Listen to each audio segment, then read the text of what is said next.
Hello, dear brothers and sisters. As we see today, racism is a big issue nowadays, especially in the United States. As we see, the most liberal country in the world, but at the same time, it could not get rid of the racism. This is a stain in which America of the 21st century could not remove that stain. It's still a big problem. So I just wanted to give you an idea about what is Islam's attitude against racism. Now, in Islam we say that the arrogant people, racism comes from arrogance. And arrogant people, they have a father. And the father of the arrogance is the devil. What is the evidence? Give me something from the Quran, all right?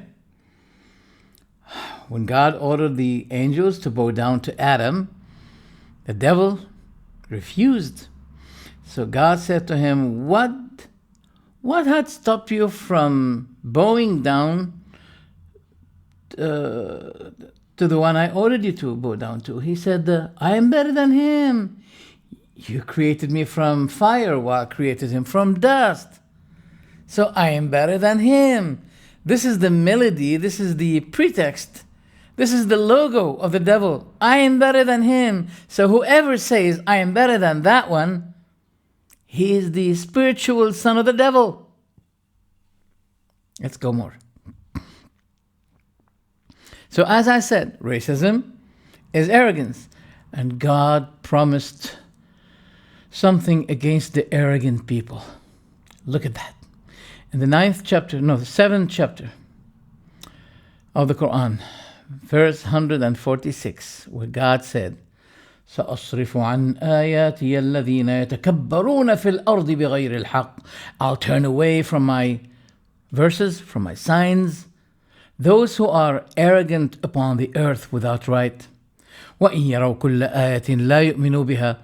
But if they see any sign, they won't believe therein.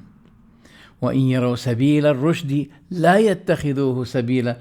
And if they see the way of rectitude, they won't take it as a way for them. وإن يروا سبيل الرشد الغي يتخذوه سبيلا. But if they see the way of misguidance, they will take it as a way for them. Why? That is because they have denied our signs and they were mindless about them.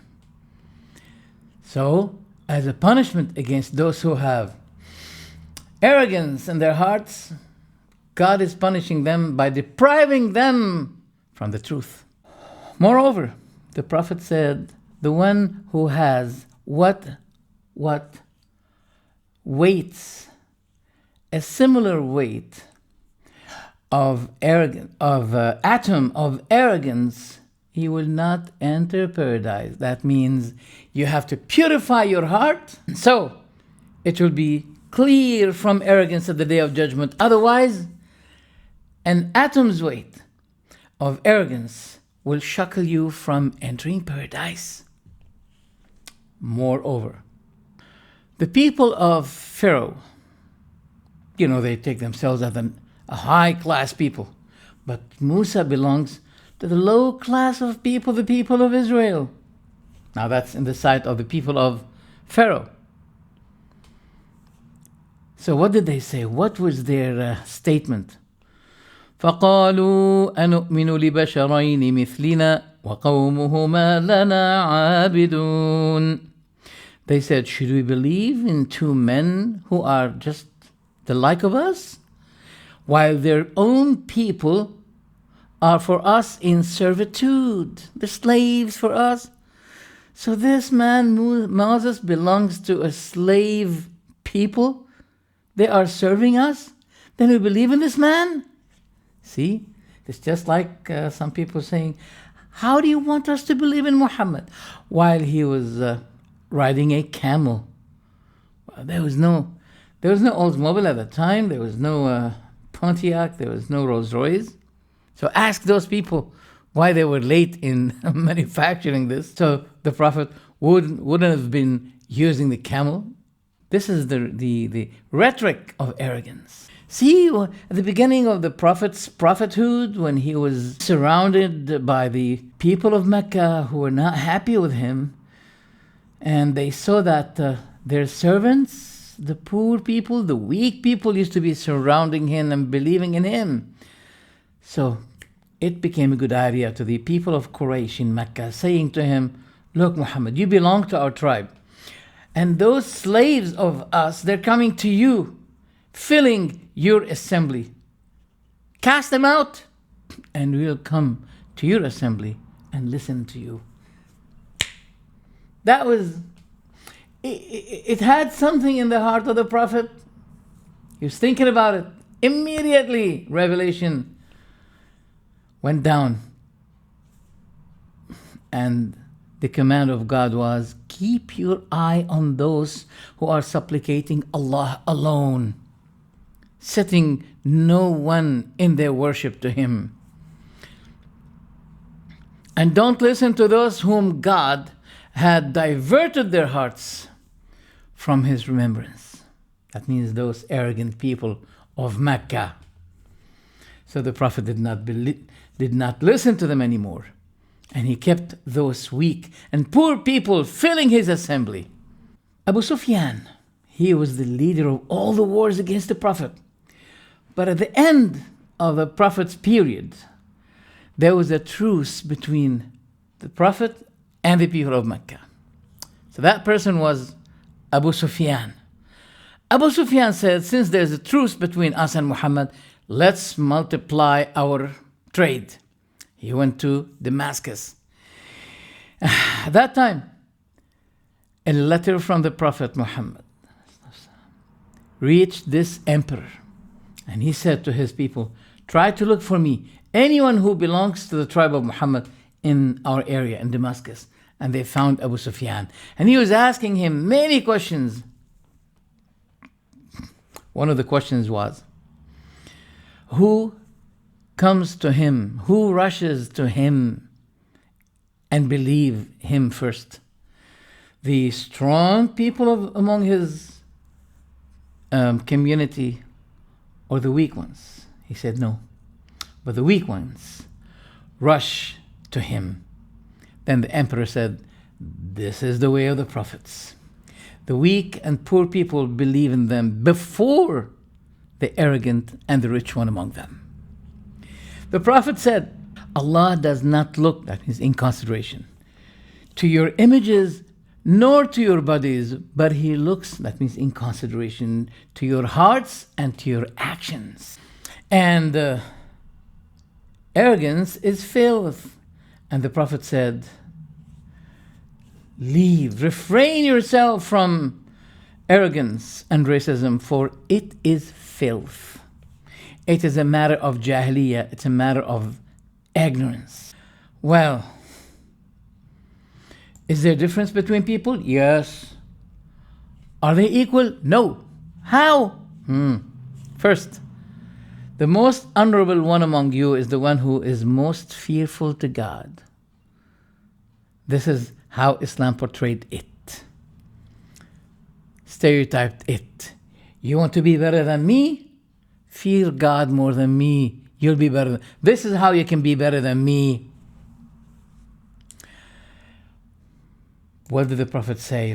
We want to know what was the last word the Prophet said before he died. As-salah, as-salah, as-salah. The prayer, the prayer, the prayer. That was the last word before he took the last breath. Then after that, اتقوا الله فيما ملكت أيمانكم. Fear Allah regarding those who are under your authority. That was the last word of the Prophet. Fear Allah regarding those who are under your authority. The icon of Islam regarding those who have different color of face, like black. Our icon black person whom Islam and the Muslims are proud of is Bilal, the Ethiopian. Bilal the Ethiopian was the second one who converted to Islam. The first was Abu Bakr. Abu Bakr was a man of Quraysh in Mecca, and he was rich. And he believed. But the people of Mecca, the racist people, they could not do anything now against Abu Bakr, who has a great honorable race among the people. But when Bilal converted to Islam, they took him and they put him in the depth on the field of the Kaaba, the house of God, and they put a rock over his body and they started to persecute him. And he was saying nothing but Ahadun Ahad, Ahadun Ahad, one God, one God. And they were ordering him to disbelieve in the Prophet Muhammad sallallahu alaihi wasallam, but he couldn't. He didn't. Why? It's so hard. And the persecution is ever great. Do you know what it means when they put someone on the field, on the yard in Mecca? It's something like 60 degrees. It's very hot. But there's a heart that was giving the command to the body to be patient. And the body was patient. Because the heart was filled with Iman, faith. So the heart was controlling the utmost the body to be patient. Until Abu Bakr, the first convert to Islam, said to the people, why do you have to persecute this man? He said, God is my Lord. Then they said to him, you want to buy it? He said, yes, I'm going to buy it. He bought him and he freed him.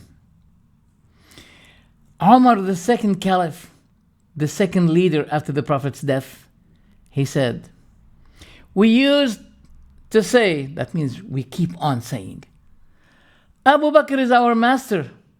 Abu Bakr is our Lord and Master, and he freed our Lord and Master. Allahu Akbar. The Muslims are proud to say that Bilal, the Ethiopian, the black, is the master of Umar, who belongs to the highest tribe in Mecca. Islam changed people. The Prophet heard some steps in paradise. Allah enabled him to hear it. And he was asking about, who's this man? I hear the steps of someone. He was told, these are the steps of Bilal in Jannah. Then the Prophet asked Bilal, what is the significant good deed that you're doing? I heard your steps in paradise. He said, oh Prophet, nothing more than that. Whenever I lose my tahara purification, we take wudu, ablution, for every prayer. But what Bilal does is that when he ever loses his purification, he goes to perform ablution, washing the face and the hands, etc. He said, so whenever I lose that purification, then I take ablution. And whenever I take ablution, I perform 2 units of prayer after that. He said, that's it. He said, that's it. So Bilal the black is our master and Lord. And the Prophet himself heard his steps in Jannah. The Prophet said there is no preference for an Arab over non-Arab. There is no preference for a white against a red or etc. Except in taqwa, except in God-fearing. This is the scale. Not the color. This is the scale. How much your heart fears Allah. You are better than me. If you have more than me, you're better. This is how you can be better than me. Not by skin, not by color, not by race. And when a woman stole, the Prophet wanted to cut her hand. Some people said to someone, can you intercede to the Prophet to tell him to cancel it, to cancel the punishment? The Prophet was seen angry, and he said, those who had preceded you, that means the other nations that preceded you, it perished them this, that when the honorable person among them steals, they leave him. But if the weak one among them steals, they punish him. So the punishment was towards those weak ones. Those people of honor, the noble people, the hierarchy people, they are exempted. Then the Prophet said, I swear by Allah, upon whom my soul lie in his hand, if Fatima, the daughter of Muhammad, had stolen, Muhammad would have been cutting her hand. That means the law of God is over all. No one is exempted. And he said, whoever hit his slave, there is no solution for him but to free him. Just hit him like this, he's free. He's expensive, he's free. What if he didn't?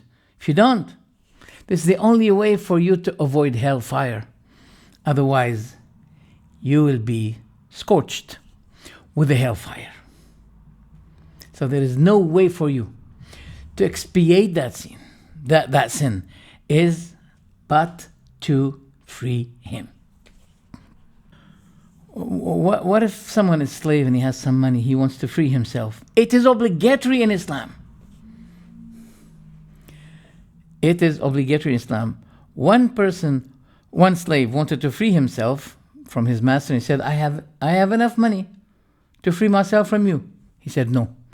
Then Umar, the second caliph in Islam, he was seen coming to him, to that master, with, a staff in his hand, and he was hitting him by the staff and say, Allah the Almighty said, فَكَاتِبُوهُمْ إِنْ عَلِمْتُمْ فِيهِمْ خَيْرًا. You have to sign a contract with them that they're free, as long as you know that they're good people. There's a man called Abu Yasar. They say to him, people saw him wearing very high clothes, valuable clothes. But they saw his slave standing beside him and wearing exactly the same kind of clothes, exactly. So they came to him, blaming him, saying to him, our uncle, may Allah guide you. Why you're wearing the same thing of what you let your servant wear? He said, my dear brother, I heard the Prophet ﷺ saying, advising us that feed them from what you feed yourself, clothe them from what you clothe yourselves. And it is better for me that I give him some portions of life ever easier than he takes from my good deeds at the day of judgment. Allahu Akbar. Beautiful. Narrated by Muslim, hadith number 3007. And the Prophet also said, whoever has a servant that was cooking, working for his food, and he presented the food to him, he should not be letting that servant go unless he orders him to take his portion from that food. And let him sit down beside him. But if he refuses to sit down, then let him give him from that food. Sit down beside him. Is it blameworthy if you do not let the servant sit down beside you and eat? Yes. I've seen that before in the Gulf country. Some people, not all of them, but some of them, if they invite people, when they finish their food, then the workers are waiting for them to go. Then they start to eat after them. The remnants, the traces of food. That's not good. Umar was invited by Safwan. Invited him for food. Then they sat down, and Umar sat down. He started to call the servants and the weak people, come, and the poor, come, sit down here. Then the inviting person found something. He wanted to say something against. Then Umar was blaming him, saying, you don't invite your servants and workers to sit down beside you in food? May Allah do this and this. That means supplication against. For those who disgust or decline or refuse to let his servants sit down and eat beside him. And since 1,000, almost 500 years, we have the prophet saying, whoever hit his slave, let him free him. Did you ever hear that? In Judaism? In Christianity? In any other religion? No. What you're going to hear afterwards is the opposite, exactly the opposite. Well, let's begin. Let's see what the Bible has to say about racism, about slavery. Well, O Israel, all what you see, look rightward, look leftward, look forward, look backward, everything that your eye reaches is yours. Is yours. You, O people of Israel, is the one whom your Lord had chosen you to be his special people among all other people on the face of the earth. Deuteronomy chapter 7, verse 6. Since you became extremely beloved to me, honored in my eye, and I loved you, O Israel, I'll be giving people in exchange of you. That means people will be dying for you, O people of Israel, to live. Isaiah chapter 43, verse 4. And what about the Gentiles? You know what it means, Gentiles, originally. This is what the Lord said. Here I'm raising to the nations my hand, and to the Gentiles I will be establishing banners. They will be bringing your children, O people of Israel, in their bosoms. And your daughters on their shoulders should be lifted. And the kings will be your nursing fathers, and their wives, they should be your nursing mothers. By their faces, they should be falling, prostrating onto the ground, prostrating to you, and lick the dust of your shoes. Lick the dust of your shoes, O Israel. I will let all other nations listen to this Trump who was holding the Bible. That Bible which you've been holding, it contains this racist statement that I will let all people bow down for you, prostrate to you, and lick the dust of your shoes. So if I'm not a Jew, I should be licking the dust of every Jewish person. Well, this is the book of Isaiah chapter 49, verse 24. In Isaiah chapter 60, verse 4, O Zion people, look at what is around you. All the treasures of people, the assets, the income, the resources of all nations will be your treasures. And the richness of the nations must come to you. And the strangers, the Gentiles, will be building your castles. And their kings should be servants to you, serving you. Because any nation, any kingdom that does not serve you, they should be raided. They should be killed. Maybe there was no human rights at that day. But now there's human rights. Well, Isaiah chapter 61, verse 5, and all the Gentiles should be your servants.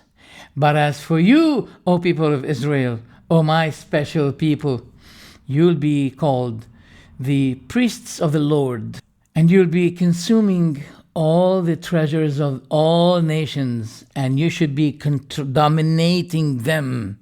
They should be accepting you to dominate them. Book of Deuteronomy, chapter 20, verse 11. And to you, O people of Israel, every existent person should be servitude for you, and they should be slaves for you, O Israel. That's the Bible. Also in the book of Deuteronomy chapter 23, verse 19, don't take usury. That means interest. Now, we call it interest, but it's called usury. Don't lend money to your brother, the Israelite, with usury, with interest. Yes, for the foreigner, yes, do it. Take interest from him. But your brother, you're not allowed to take any kind of interest from your brother. So God will be blessing you with all what your hand can extend and take in the whole earth on your way, while you're taking your way to control the whole earth. On your way. That's why you can see them. Very rich people working on that. They are the greatest people in dealing with interest. Jesus said to the woman who came to seek his help, he said, "It is not good that the bread of the sons should be thrown to the dogs." And the woman said, "O Master, also the dogs are under the table of food which the people take." That's in the book of Matthew, chapter 15, verse 21. In the book of Matthew as well, chapter 7, verse 6, it says, "Don't give your holy to the dogs, and don't throw your treasures to the pigs." And also in the book of Revelations, John says in his Revelation, "Then I looked and I saw the sheep standing on the mountain of Zion, and with him 144,000 people. And it's written the name of his Father on their foreheads. And they are chanting before the throne and in front of the 4 animals, etc., etc., etc. Yeah. And no one can ever learn that kind of chanting except the 144,000 who have been bought from the earth. Those are the ones that had not been defiled with woman, because they are pure. And they are the ones that will be following the sheep, whatever it goes with. Mr. Trump, the paradise consists only 144,000 Zionists. So all other people, billions, trillions of people, they're not going to paradise except the 144,000 Zionists. I wonder if your daughter, Ivanka, or your wife, Melania, are among those 144,000 Zionists who only have the chance to enter paradise. Yeah, it's in the book of Revelations, chapter 14, verse 1. The book of Revelation, in the book of Ezekiel, chapter 9, verse 5, there is a command to cross, to patrol, to cruise in the city, and kill every elderly, every young, every virgin woman, every child, after every woman.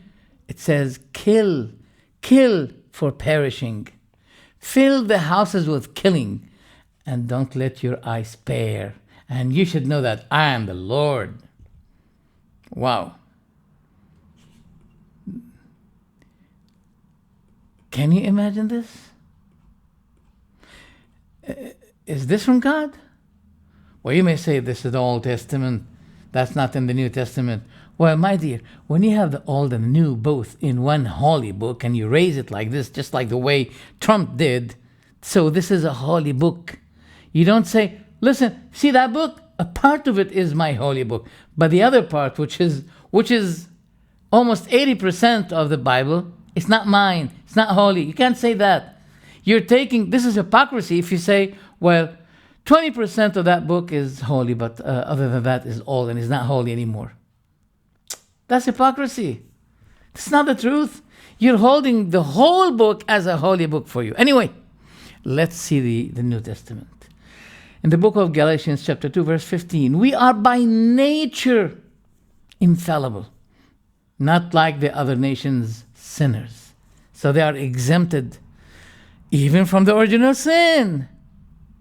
Because he's saying that. Paul is saying, we're not sinners like the others. No, we're not sinners. They are the sinners.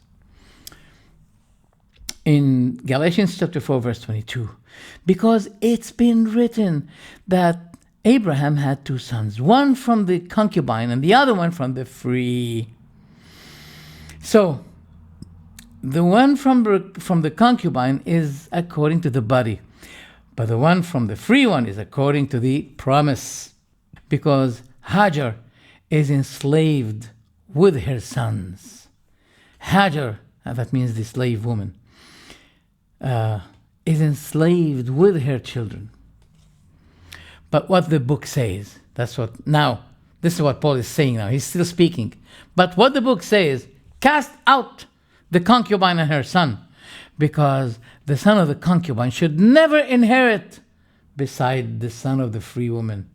So then, the conclusion that Paul had led him to say this. So, dear brethren, we are not the sons of the concubine. We are the sons of the free.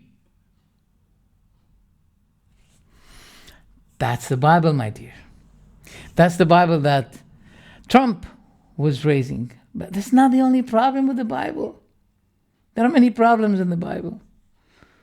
Crimes or killings are legalized in the Bible. Can you imagine that David gave dowry to the father of his fiancée? You know what kind of dowry is this? He went and killed 200 Palestinians, and he cut their foreskin, and he submitted 200 foreskins to the father of his wife as a dowry. Killing 200 Palestinians is for the favor of his fiancée. What kind of book is this? Jacob wrestles with God. Lot sleeps with his two daughters. Also, Jacob had sex with his daughter-in-law.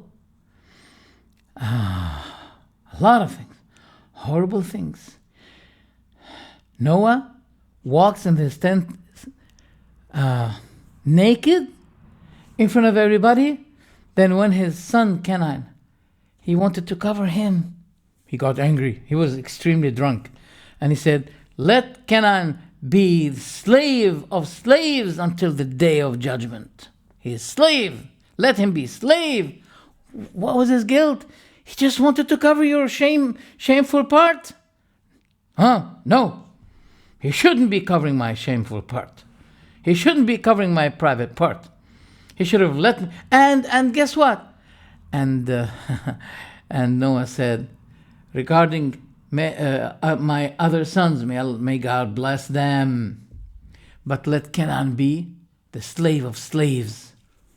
That was his guilt. He was trying to cover his father's shameful part. And I don't know what to say. This is racism. Islam, since 500 years, he set the brotherhood between people based on righteousness and faith, not based on color and race. Look, now they're saying about Trump, God sent him, and whoever obeys him, he's obeying God. And whoever disobeys Trump, he is disobeying God. And they said, may God bless him, bless America through him. Oh God, let America be blessed. America is getting divided, shredded. Oh please God, let him be the element of the unity of the United States. Look, what's happening is the opposite. Those people who are surrounding him, who are behind him and around him, they are extremely racist Zionists, and they believe extremely in the concept of racism. And the people of Israel are the special people of God. Wait a minute. Did you forget that they are the killers of his son? You believe that Jesus is the Son of God? So does God reward those who killed his son? What are you trying to say? There are special people, even after committing that great sin by killing the Son of God. But wait a minute. If Jesus is God, can they kill God? Please give me an answer. Yes or no? If you say yes, what kind of a mind you have? Does God die? Is God one? So who they killed? That one? Or part of the one? So God remained alive while the God Son died. So the God Father remained alive while the God Son died. What are you trying to teach us? Is this the concept of Jesus himself? Did Jesus believe that he is God? He was praying to God. We can find that even in the book of Matthew, Luke, Mark, and John. He was praying to God. But he's God. Well, did he die? Only for 3 days? 3 nights only? No, it's less than that. But let's say 3 days and 3 nights. God does not die even for 3 seconds. 1 second God dies. He's not God anymore. But if God died, who gave him life? Now he's dead. That means he has no control. Finish. To die, that means you're finished. You're done. So who brought him to life again? God gave life to God? What are you trying to teach us? Is this the concept you want people to die on? Well, believe me, by having this kind of belief, forget about racism now, which we proved. Is this a sound belief that people die and they'll be facing God with this kind of concept they have? I invite all people, all Americans, black or white, to disbelieve in this Bible and to come to Islam, who solved the problem of racism from the first time of the Prophet Muhammad until nowadays. You don't see that in Mecca, but you see it in America. You don't see the differentiation between black and white in the Muslim countries. Very rare, but it's a major problem in the country, especially under the presidents of Mr. Trump, who became the icon of racism and the idol and the model of racism. And many people in Europe and many other countries, they are copying him. Islam is the religion of monotheism, is the religion of purity, is the religion of equality between people. When people have this concept that the preference between people is based on what your heart contains of fear to God, that makes sense. Thank you very much. Goodbye.